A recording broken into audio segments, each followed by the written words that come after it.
વડોદરાના ગંભીરા બ્રિજ દુર્ઘટના બાદ રાજ્યભરમાં નબળા અને જર્જરિત બ્રિજ પર ભારે વાહનો માટે પ્રતિબંધ મૂકવામાં આવ્યો હતો, પરંતુ પોરબંદર જિલ્લાને દેવભૂમિ દ્વારકા અને જામનગર સાથે જોડતા મહત્વના રાણાવાવ, ભાણવડ, ખંભાળિયા હાઈવે પર છેલ્લા 6 મહિનાથી 3 બ્રિજ ભારે વાહનો માટે બંધ રહેતા લોકો મુશ્કેલીમાં મુકાયા। બિલેશ્વર, ભૂખરાનેસ અને વમોડ પરના બ્રિજને જર્જરિત ગણીને ભારે વાહનો પર પ્રતિબંધ મુકાયો, પરંતુ હજુ સુધી ન તો ડાયવર્ઝન બનાવાયું છે કે ન તો રિપેર કે નવા બ્રિજની કામગીરી શરૂ થઈ છે। પોરબંદર જામનગર સુધી જાય છે। આ 6 મહિનાથી આ રસ્તો બંધ છે। આ રસ્તો અહીંયા અમારે વિદ્યાર્થીઓને 5 પ્રાઇવેટ બસો અહીં છોકરાને લેવા માટે નિશાળના છોકરાને આવે છે। એ અહીંયાથી 1 કિલોમીટર ગામથી દૂર રહે છે। સવારે સાંજે લેવા આવવા, સવારે મૂકવા આવવા, સાંજે છોકરાને લેવા આવવા અહીં, પછી અહીંયા મજૂર વર્ગ, પછી ગામના લોકોને એસટીમાં જવાનું એને પણ તકલીફ પડે છે જવા માટેની, કે અહીં ઘરેથી જવું હોય સવારે વહેલા નીકળે સાધન મળતું નથી। આજે 6 મહિનાથી એસટી બંધ છે।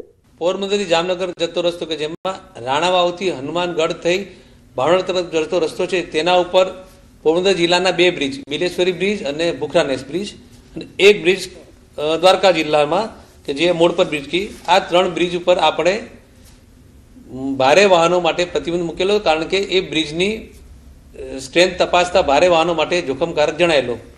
આજે પણ આ 3 બ્રિજવાળો ભાગ જોખમકારક હોવાથી ભારે વાહનો માટે બંધ છે। ટૂંકમાં આ 3 બ્રિજને સ્ટ્રેન્થન કરવાના કામ ટૂંક સમયમાં શરૂ થનાર છે। વાવથરાદ વિદ્યાર્થીનીનો ધૂણવાનો જે વિડીયો છે ત્યાં વાયરલ થયો છે અને શિક્ષકો દ્વારા ધૂણાવતા હોવાનો જે વિડીયો વાયરલ થયો છે। દિયોદર તાલુકાની શાળાનો વિદ્યાર્થી હોવાની ચર્ચા છે। આ તસવીરો જુઓ। પ્રવાસ દરમિયાન ધૂણવા બેસાડ્યો વિદ્યાર્થીને, શાળામાંથી વિદ્યાર્થીઓને લઈ ગયા હતા પ્રવાસ, અને એમાં એક વિદ્યાર્થીને અહીંયા ધૂણતો હોય એ પ્રકારનો આ વિડીયો છે। ધૂણવા બેસાડ્યો હતો આ વિદ્યાર્થીને। તો આ વાવથરાદના દિયોદરનો આ વિડીયો હોવાની વાત સામે આવી રહી છે। શાળામાંથી વિદ્યાર્થીઓને પ્રવાસ લઈ ગયા અને એ પ્રવાસ દરમિયાન એક વિદ્યાર્થીને ધૂણવા માટે કહેવામાં આવ્યું અને આ વિદ્યાર્થી ધૂણે પણ છે। થઈ શું રહ્યું છે શિક્ષણ સંસ્થાઓમાં, આ બહુ જ મોટો અને ગંભીર પ્રશ્ન છે। નાતાલના મિની વેકેશનમાં દ્વારકા ખાતે માનવ મહેરામણ ઉમટી પડ્યું છે। ભગવાન દ્વારકાધીશના દર્શન કરી લોકો ધન્યતા અનુભવી રહ્યા છે। ખાસ તો દ્વારકાનો દરિયા કિનારો પણ સહેલાણીઓ માટે આકર્ષણનું કેન્દ્ર બન્યો છે। યાત્રાધામ દ્વારકામાં દ્વારકાધીશ જગત મંદિર સાથે બેટ દ્વારકા, નાગેશ્વર જ્યોતિર્લિંગ, શિવરાજપુર બીચ, ભડકેશ્વર મહાદેવ મંદિર જેવા સ્થળો પર ભારે ભીડ જામી છે। હાલ દ્વારકાધીશ જગત મંદિરમાં વહેલી સવારથી ભક્તોની લાંબી કતારો છે। ત્યારબાદ ગોમતી ઘાટ, ભડકેશ્વર મહાદેવ મંદિર, સનસેટ પોઈન્ટ સહિતના વિસ્તારોમાં પ્રવાસીઓની ભારે ભીડ છે। हम लोग विद फैमिली आए सर जी, और द्वारिकाधीश का जो दर्शन किए हैं, बहुत मजे का दर्शन हुआ है, तृप्ति हुआ है, संतुष्टि हुआ है।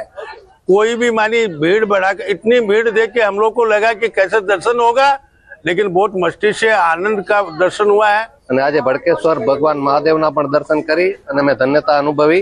અને વેકેશનનો સમય હોય ત્યારે અવશ્ય આપણા પરિવાર સાથે સમય કાઢી અને દ્વારકાધીશ પધારવું જોઈએ। જય દ્વારકાધીશ। તો આજે અમે દ્વારકાધીશના દર્શન કરવા આવ્યા। દ્વારકાધીશના દર્શન થોડા સેકન્ડ માટે થયા, પણ એવું લાગ્યું કે અમે બહુ જ નજીકથી ભગવાનના દર્શન કર્યા, દિલથી દર્શન કર્યા, અને એટલી બધી અહીંયા ભીડ છે પણ અમને સુકૂનથી બહુ સરસ દર્શન થયા। ગાંધીનગરના કલોલ ગામેથી પ્રાચીન મૂર્તિઓ મળી આવી છે। શેરીસા ગામેથી કુવાના ખોદકામ દરમિયાન પ્રાચીન મૂર્તિઓ મળી। જૈન તીર્થાલયમાં ખોદકામ દરમિયાન પવિત્ર મૂર્તિઓ મળી આવી હતી। ગાંધીનગરના કલોલના શેરીસા ગામેથી આ પ્રાચીન મૂર્તિઓ મળી છે, જેથી લોકોમાં પણ કુતૂહલ જોવા મળ્યું હતું।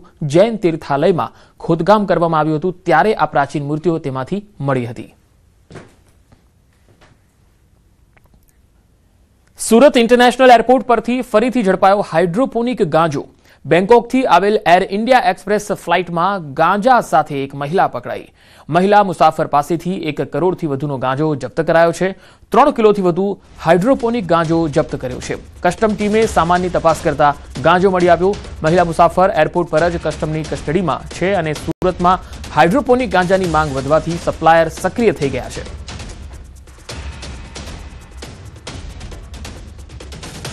ડાકોરમાં જર્જરિત મકાનની દિવાલ ધરાશાયી થઈ। દુર્ઘટનામાં એક શ્રમિકનું મૃત્યુ થઈ ગયું છે। ડાકોરના ગોપાલપુરા વિસ્તારનો આ બનાવ છે। તારાબાઈના બાગ વિસ્તારમાં જર્જરિત મકાન ઉતારવાનું કામ ચાલતું હતું અને એ દરમિયાન આ દિવાલ ધરાશાયી થઈ। ધરાશાયી થયેલી દિવાલના કાટમાળ નીચે દટાઈ જવાથી એકનું મૃત્યુ થયું છે। હજુ પણ ગોપાલપુરા વિસ્તારમાં અનેક મકાનો જર્જરિત હાલતમાં છે। તો આ જર્જરિત મકાનની દિવાલ ધરાશાયી થઈ ગઈ છે। આવા ઘણા મકાનો આ વિસ્તારમાં આવેલા છે જે ગમે ત્યારે પડી શકે છે। આ દુર્ઘટનામાં એક શ્રમિકનું મૃત્યુ થયું છે, ત્યારે અહીંના જે સ્થાનિક લોકો છે તેમણે જાગૃતિ કેળવવી જોઈએ, કારણ કે આટલા બધા જર્જરિત અને જૂના મકાનો હોય અને ગમે ત્યારે પડી શકે એવી સ્થિતિમાં હોય તો આવા મકાનોનું મરામત કરાવવું જોઈએ અથવા તો નવેસરથી બાંધકામ થવું જોઈએ।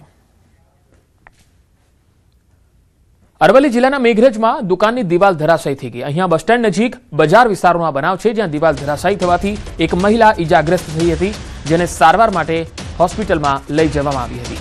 તો મેઘરજમાં એક દુકાનની દિવાલ, જે બસ સ્ટેન્ડની નજીક આ દુકાન આવેલી છે, ત્યાં અચાનક એ દિવાલ ધરાશાયી થવાના કારણે એક મહિલા ત્યાંથી પસાર થઈ રહી હતી ત્યારે તે ઈજાગ્રસ્ત બની।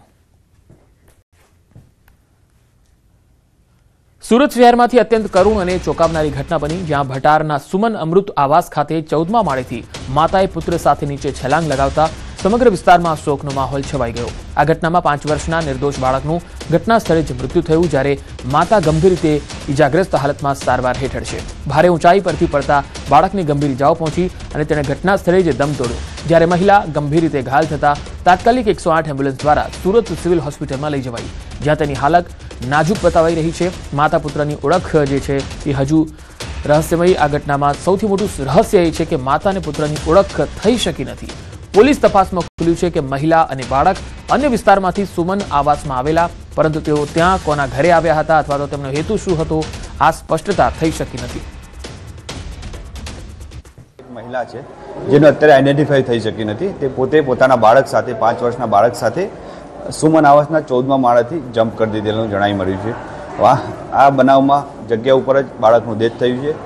જે મહિલા છે એની કન્ડિશન ક્રિટિકલ કન્ડિશનમાં હોય, હાલ સિવિલ ખાતે સારવાર માટે લાવવામાં આવેલી છે। મહેસાણામાં લીબિયાની અંદર જે અફ્યુત પરિવાર છે એ હેમખેમ પરત ફર્યો છે। અપહરણકર્તાઓને ખંડણી આપીને છુટકારો થયો છે। યુરોપ જવા નીકળેલા આ પરિવારનું અપહરણ થઈ ગયું હતું। દંપતી અને 3 વર્ષની બાળકીને બંધક બનાવવામાં આવ્યા હતા। અપહરણકારોએ 2 કરોડની ખંડણી માંગી હતી। ઓનલાઈન રકમ ચૂકવતા પરિવારનો છુટકારો થયો। એજન્ટો સામે હવે ફરિયાદ નોંધવામાં આવશે। મહેસાણાનો એક પરિવાર કે જે લીબિયામાં ફસાયો હતો તેનું અપહરણ કરવામાં આવ્યું હતું, આખરે આ જે પરિવાર છે હેમખેમ પરત આવે છે। આપણા સાથે પરિવારના સભ્ય છે, તેમના સાથે વાત કરીશું। શું કહેશો, શું નામ છે અને ક્યારે તમે દુબઈ જવા નીકળ્યા હતા, લીબિયા જવા નીકળ્યા હતા, કઈ રીતે તમારું અપહરણ થયું હતું? મારું નામ ચાવડા કિસ્મતસિંહ ભરત છે। અમે અમદાવાદથી દુબઈ 29 તારીખ સવાર 5 વાગે નીકળ્યા હતા। 2 દિવસ દુબઈ રોકાયા હતા। દુબઈથી અમને 1 તારીખે સાંજે લીબિયામાં ગયા। લીબિયામાં મેં કીધું 4 કલાક હોલ્ડ છે ફ્લાઇટ તમારે આગળ। પછી એમને મેં ફોન કરે, હર્ષિતને કોલ કર્યો। હર્ષિતે કીધું કે તમે મારો માણસ આવે છે, તમે એમના જોડે જાઓ, એ કે એમ કરો અને હોટલમાં જઈને રોકો। પણ અમને હોટલમાં નહોતા લઈ ગયા, હોટલની જગ્યાએ મકાનમાં લઈ ગયા હતા। ધમકી આપતા હતા કે ઘર તમારી ફેમિલી જોડે વાત કરો ને આ રીતે પૈસાનું કરાવો ને તમને અહીંયાથી જવા નહીં દેવામાં આવે। શું કહેશો, તમારો મોટો રોલ છે તેમને પરત લાવવામાં, તમારા પર ક્યારે ફોન આવે ને તમને ક્યારે અપહરણ થયું? ફોન તો મારા ઉપર નતો આવ્યો, આ ભાઈના કિસ્મતસિંહના કાકા ઉપર આવ્યો તો પછી એમને મને વાત કરવાલી, પછી ધીમે રહીને ફોન મારા ઉપર આપવા મળે। અમે બાર્ગેનિંગ કરીને એને પૈસા આપીને છોડાયો ભાઈ। શરૂઆત તો એમને 2 કરોડથી કરી અને શરૂઆતથી અમે ના પાડી કે ભાઈ આટલા પૈસા તો ના હોય, અમે પૈસા આપીશું એવું ના નથી, પણ થોડુંક બાર્ગેનિંગ કરીને અમે 80-85 લાખ જેવા આપ્યા એમને। આગળ તો હવે પોલીસ કમ્પ્લેન કરવી છે હર્ષિત વિરુદ્ધ, જે અમારા 85 લાખ અગાઉના 30 લાખ એ સરકાર પાછા આપવામાં મદદ કરે।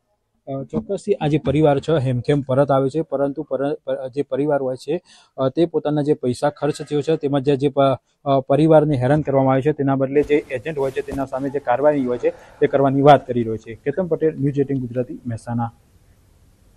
વડોદરામાં રક્ષિત ચોરસિયા હિટ એન્ડ રન મામલો। આરોપી રક્ષિતને 9 મહિના બાદ જામીન મળ્યા છે। આરોપીને જામીન મળતા પીડિત પરિવારોમાં રોષ જોવા મળ્યો। અકસ્માતમાં ભોગ બનેલા પીડિત પરિવારોમાં અસંતોષ છે। પટેલ અને કેવલાની પરિવારનું નિવેદન, કોર્ટે જામીન આપ્યા તે વાત ખોટી છે। આવી રીતે સમાજમાં ખોટા સંદેશ જશે। આરોપી રક્ષિતને કડક સજા થવી જોઈએ। રક્ષિત ચોરસિયા નશાનો બંધાણી છે અને ફરી અકસ્માત કરી શકે।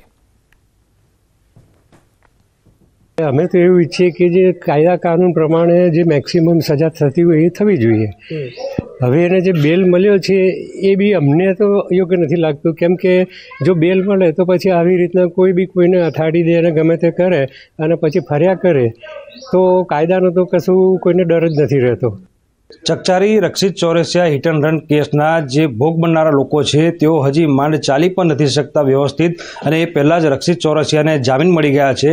ત્યારે જે ભોગ બનનાર પરિવારના સભ્યો છે તે આપણી સાથે છે, તેમની સાથે વાત કરીશું. સર, તમે શું કહેશો? હજી 1 વર્ષ પણ પૂરું થયું નથી ઘટનાને, અને એ ભોગ બનનાર લોકો માટે એક સદમો કહી શકાય મોટો. આ ઘટનાને એક સામાન્ય એક્સિડન્ટ કન્સિડર કર્યું છે એવું લાગે છે, જે સામાન્ય નથી. એક માણસ પોતાના મોજ શોખમાં હાઈ થઈને હાઈવે સ્પીડ કરતાં બી વધારે સ્પીડ પર ગાડી સિટીની અંદર હંકારે છે અને એક અકસ્માત સર્જે છે, તો એ સામાન્ય અકસ્માત ના ગણાય. આવા કેસમાં જો જામીન મળી જતા હોય તો નવો યુવા એવો જ વિચારશે કે ભાઈ જામીન તો મળ્યા છે, રક્ષિતને મળશે તો અમને બી મળશે, જલસા કરો. સાંભળ્યું હતું કે એ ડ્રગ એડિક્ટ છે અને એનો કંઈક કારનો શોખ જ છે, સ્પીડમાં ચલાવવાનો, ડ્રિફ્ટિંગ કરે છે એવું સાંભળ્યું છે. તો આ માણસ પાછું એવું કરશે એવી સંભાવનાઓ ઘણી વધારે છે. સરકારી શ્રી વકીલશ્રીને કહીશ કે થતું હોય તો એમનું આ જામીન રદ કરાવે અને ટ્રાયલને ફાસ્ટ લઈને ન્યાય અપાવે. બિલકુલથી. તો ભોગ બનનાર તમામ જે ઘરના સભ્યો છે, વડીલો છે, તેઓ ન્યાય માટે ગુહાર લગાવી રહ્યા છે. હાર્દિક દીક્ષિત, ન્યૂઝ 18 ગુજરાતી, વડોદરા. ભરૂચમાં સ્વચ્છતા જાળવવા સાથે સિંગલ યુઝ પ્લાસ્ટિકના ઉપયોગ સામે પાલિકા એક્શનમાં આવી છે, જે અંતર્ગત શહેરના એપીએમસી માર્કેટ નજીક આવેલ ભરૂચ પ્લાસ્ટિક નામની દુકાનમાં પાલિકાની ટીમે અચાનક ચેકિંગ કર્યું. આ ચેકિંગ દરમિયાન દુકાનમાંથી પ્રતિબંધિત પ્લાસ્ટિક બેગનો મોટો જથ્થો મળ્યો. તપાસ દરમિયાન અંદાજે 250 કિલોગ્રામ જેટલો પ્રતિબંધિત પ્લાસ્ટિક બેગનો જથ્થો મળી આવ્યો. પાલિકાની ટીમે નિયમોનું ઉલ્લંઘન કરતા આ તમામ પ્લાસ્ટિક બેગ તાત્કાલિક જપ્ત કર્યા છે. સાથે જ દુકાનદાર સામે કાયદાકીય દંડનીય કાર્યવાહી પણ કરવામાં આવી. અને લોકો ડોર ટુ ડોરમાં જ કચરો આપે એ માટે લોક જાગૃતિ પણ કરી રહ્યા છીએ. જે લોકો ગંદકી કરે છે એમની સામે અમે દંડનીય કાર્યવાહી પણ કરી રહ્યા છીએ. નગરપાલિકા દ્વારા જુદી જુદી ટીમો ગોઠવી અને જે પ્રતિબંધિત પ્લાસ્ટિક જેના કારણે મોટા પ્રમાણમાં ગંદકી દેખાય છે એ પ્લાસ્ટિકના જબલા બંધ કરવા માટેની મુહિમ હાથ ઉપર લીધેલ છે. જેમાં નગરપાલિકાએ જુદી જુદી ટીમો બનાવી અને આ વપરાશ કરતા અને વેચાણ કરતા વેપારીઓ ઉપર ચકાસણી હાથ ધરેલ છે. પણ 41,500ની આસપાસ દંડકીય કાર્યવાહી પણ કરેલ છે. સુરતમાં લાંચિયા અધિકારીઓ પર એસીબીએ તવાઈ બોલાવી. 2 અલગ અલગ કેસમાં આરોપીઓની ધરપકડ થઈ છે. આ તસવીરો જુઓ. મનપાનો incharge deputy chief fire officer લાંચ લેતા પકડાયો છે. ડિવિઝનલ ફાયર ઓફિસર અને incharge deputy chief fire officer Ishwar Patel લાંચ લેતા પકડાયા છે. 1 લાખ રૂપિયાની લાંચ લેતા રંગે હાથે પકડાયા છે. આ ભાઈ ફરિયાદીને હોટલ ફાયર સેફટીની એનઓસી લેવાની હતી અને આ એનઓસી માટે ઈશ્વર પટેલે 1 લાખની માંગણી કરી લીધી. ફરિયાદી લાંચ આપવા માંગતા ન હતા એટલે એસીબીનો સંપર્ક કર્યો, જેના આધારે લાંચનું છટકું ગોઠવવામાં આવ્યું હતું. આ કામના ફરિયાદીએ હોટલની એનઓસી મેળવવા માટે અરજી કરેલી, જે એનઓસી મેળવવાની કાર્યવાહી કરવાના આવેજ પેટે આ ઈશ્વરભાઈ પટેલનાઓએ 1 લાખ રૂપિયાની માગણી કરેલી, જે આધારે એ રેડ હેન્ડ પકડાયેલા છે અને તેઓ વિરુદ્ધ કાયદેસર કાર્યવાહી હાથ ધરી ગુનો રજીસ્ટર કરવામાં આવેલ છે. અમારા ઇન્વેસ્ટિગેશનમાં જે પુરાવાઓ મળશે એ આધારે બીજી કાર્યવાહી પણ કરીશું. નાયબ મામલતદાર કચેરીનો લાંચિયો ઓફિસર ઝડપાયો. ઉધના નાયબ મામલતદાર કચેરીનો સર્કલ ઓફિસર કૃષ્ણકુમાર ડાભીની ધરપકડ થઈ. ₹10,000ની લાંચ લેતા રંગે હાથે પકડાયો છે. ફરિયાદીના અસીલ પાસે લાંચ માંગી હતી. અસીલના પ્લોટવાળી જમીનમાં અગાઉના માલિકના નામોની કાચી નોંધ પ્રમાણિત કરવા અરજી કરી હતી, જે કાર્યવાહી કરવાના અવેજ પેટે લાંચ માંગી. અઠવા લાઇન સ્થિત કચેરીમાં જ લાંચ લેતા રંગે હાથે ઝડપી લેવાયો. લાંચિયા અધિકારીના ઘરે પણ સર્ચ કરવામાં આવશે. કાચી નોંધ પ્રમાણિત કરવાની અરજી કરેલી, જે કાચી નોંધ પ્રમાણિત કરવાની અરજીના કાર્યવાહી કરવાના આવેજ પેટે નાયબ મામલતદાર તરીકે ફરજ બજાવતા કૃષ્ણકુમાર બનેસંગ ડાભી, જેઓએ ફરિયાદી પાસેથી 10,000 રૂપિયાની માગણી કરેલી, જે સ્વીકારતા રેડ હેન્ડ પકડાયેલા છે, જેઓ વિરુદ્ધ કાયદેસર કાર્યવાહી હાથ ધરી ગુનો રજીસ્ટર કરવામાં આવેલો છે. વલસાડમાં જોખમી સ્ટન્ટનો વિડીયો વાયરલ થયો છે. મોપેડ પર 4 યુવકોનો જોખમી સ્ટંટનો આ વિડીયો છે। આ તસવીરો જુઓ। મોપેડ બહાર લટકીને જોખમી સ્ટંટ કરી રહ્યા છે આ યુવાનો। સોશિયલ મીડિયામાં આ વિડીયો વાયરલ થઈ રહ્યો છે। પોલીસે આ વિડીયોના આધારે તપાસ પણ શરૂ કરી દીધી છે। મોપેડની બહાર લટકીને જુઓ તમે કે કેવા સ્ટંટ કરી રહ્યા છે આ યુવાનો। ના તો એમને પોતાના જીવની પરવા છે, ના સામેવાળા કોઈ વાહન ચાલક અથવા તો કોઈ રાહદારીના જીવની પરવા છે। આવા લોકો બીજા લોકો માટે પણ જોખમી સાબિત થતા હોય છે। હળવદમાં ખાનગી સ્કૂલ બસે અકસ્માત સર્જ્યો। અહીંયા ખાનગી સ્કૂલ બસના અકસ્માતના સીસીટીવી પણ સામે આવ્યા। આ તસવીરો જુઓ। સ્કૂલ બસને પાછળથી આવતી એક સ્કૂલ બસે ટક્કર મારી। વિદ્યાર્થીઓને અભ્યાસે લઈ જતા વખતે આ અકસ્માત થયો હતો।